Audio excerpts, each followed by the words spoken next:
Hey everybody, welcome to another AOL Weird News. I'm Barry Weintraub. With me as always, Buck Wolf, our senior editor, and back with us today, Albert Cadabra of Ripley's Believe It or Not.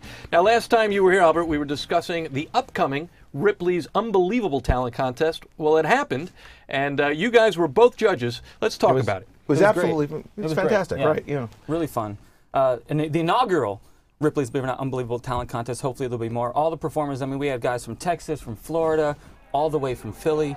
And you know, they came to New York to compete, and I thought they were great. It's great, and also, you know, you're performing on Times Square at the Auditorium on 42nd Street. You know, in the heart of Broadway, with all, you know, it's a center for show business, and Ripley's is the Hollywood Bowl, really, for sideshow here. You have to say that these people have performed for a while, but performing at Ripley's is the toppermost, poppermost. I like that. The toppermost, poppermost. Now, you culled down 4 finalists from a whole bunch of video entries that have been sent to you. Well, we didn't. The public did. The public voted on the Ripley's Believe It or Not Facebook page. People sent in their video submissions, and the public voted, and we got the 4 finalists, and the judges made the final decisions of those 4. All right, now for the benefit of our viewers who were unable to make it to Times Square for the finals, what we're going to essentially do is recreate the finals for you. We have the 4 finalists. We're going to take a look at the first competitor, who was Zach Anthrax from Florida, right? Florida, yeah. And, nice kid. Zach was a nice kid. Looked like he might be a little new to this game. He did some dangerous things. I mean, the arrows to the neck. I mean, that's not easy to do. He had someone snap an arrow going into his neck. And he had no scar in it. I mean, that's really showing some pain there. I mean, he did the blockhead routine with some scissors and stuff. But I think he took too long getting to the act. He didn't build him up enough. You never really understood what was going on there. Could have used a little more drama, maybe? A little more build-up? A little more patter, a little more build-up about the swords themselves. I mean, that was the interesting part for me. You know, the blockhead and all that, you know, we were talking about this. Not only people in the business have seen this. I think a lot of laymen have seen sword swallowing and blockhead, but the arrow on the neck, that's not a lot of people have seen that. So that could have been the big build-up right there, build up to the arrows, show that the arrows are real, fire an arrow at a target or something, you know. That would have been fantastic. Also, we had an audio problem in the beginning. I don't think people realized just how loud 42nd Street is, you know? And the crowd gathered very quickly. Noise. The second act, of course, had a different set of trips. Now, our second act was the Braggart family circus, or the Braggart family trio. 3 of them were there. 2 jugglers and a clown, and they tried some aggressive things. They were throwing knives with the clown in the middle, doing his own thing. Did a variation of the human blockhead routine, which took it literal. The human blockhead, they did it. They actually put a block on his head, and he broke it.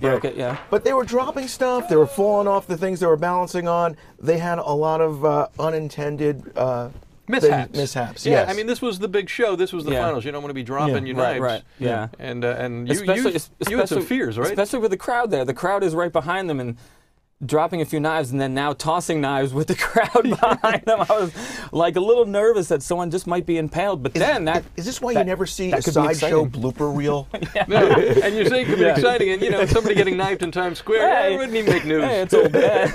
Right. Now, contestant number 3, Jim Stylianos, who came up from Philadelphia. Very nice. Great guy, he did some great things. Guy. Jim really had a lot of tools. He had quite a lengthy set.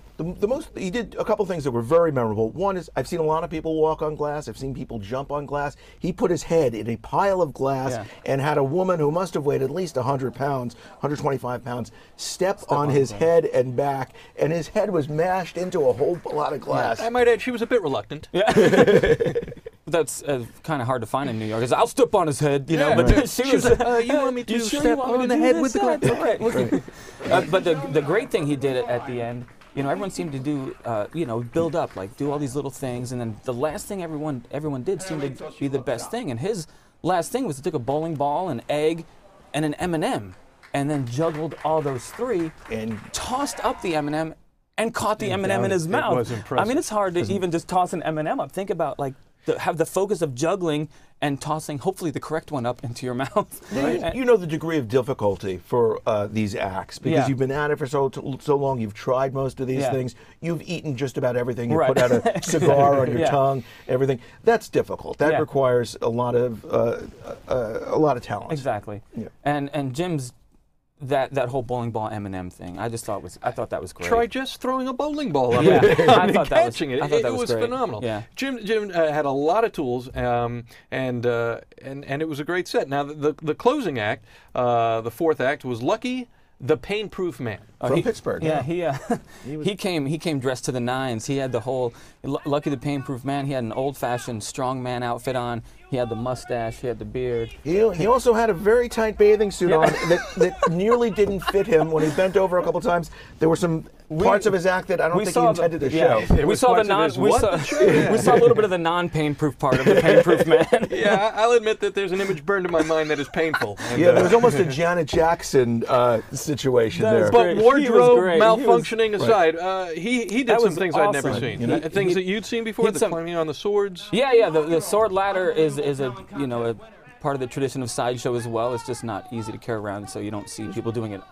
in bars or on the street. Walking up a ladder on the edge of sharp swords. Yeah. Right. Yeah. And in bare feet, by the way. In bare feet. Yes. Otherwise. Or some of the other things that he did. I mean, there were so many. I mean, when he started off his act, you're on Broadway, and there's supposedly a broken heart for every broken bulb on Broadway. He ate a bulb. Yeah. And you could hear it was crunchier than a cheese doodle. Yeah. It was like it was fresh. Yeah. It was a fresh bulb. I tell you something. Out of a new package. The crunchy in his mouth, and there was a little blood you could see. Well, it's glass. Yeah. And they don't lose points for bleeding if they're eating a bulb, right? But, But I mean, you're really seeing something amazing, and you were hearing something that was deeply disturbing, and that's the sort of gross factor that I want from a sign the show. faces of the people that were actually gathered, because people on 42nd came in to see this contest, and just the faces of seeing him eat the glass was great. There was a guy just filming, looking away, and wincing and filming at the same time, and that's kind of what you want. Check it out later. That's kind of what you want. It's like, I don't want to see it live. I'm going to watch it on my phone later. You were actually involved in that set because you were the volunteer who swung a sledgehammer. He did the bed of nails with the a big brick cinder block on the crotch, and we saw the photo last time of me doing a standing version of that. So but he was on the bed of nails, crunched that, and then he did the human pincushion. That to me was phenomenal. Taking needles and just pushing it in one cheek and then out the other side through his mouth. And these were not perforated. These were original holes that he was putting through his mouth. Yeah. And he was going, through the lip and did he go through the tongue? I couldn't tell. I don't know. Because he was talking, but I guess he's painproof. He was going up and through, and that was his finale, doing the human pincushion part. And it was phenomenal. Yeah. Yes. So there you had it. You saw all the four contestants. Everybody brought something a little bit different, and the crowd loved it. But at the end of the day, you were two of the judges, and you had to make a call. We had to pick a winner. So for our viewers here at AOL who were unable to make it to Times Square for the finals, gentlemen, the winner of the first ever Ripley's Believe It or Not Times Square Unbelievable Talent Contest was Lucky the Painproof Man. Lucky the Painproof Man. Lucky the Painproof Man. We're hoping with some of his winnings, he's buying a new Speedo for himself that he fits in. Yeah, because it's not. I believe it was Hello Kitty. I could read it. Well, there you have it. Get down to Ripley's because it's a lot of fun. It is always a lot of fun. So for AOL Weird News, I'm Barry Weintraub, Cadabra, Buck Wolf, our senior editor. Barry. Thanks for always clicking. Great, Barry. Thank you. Check us out again. But it goes to Lucky the Painproof Man! Congratulations, sir!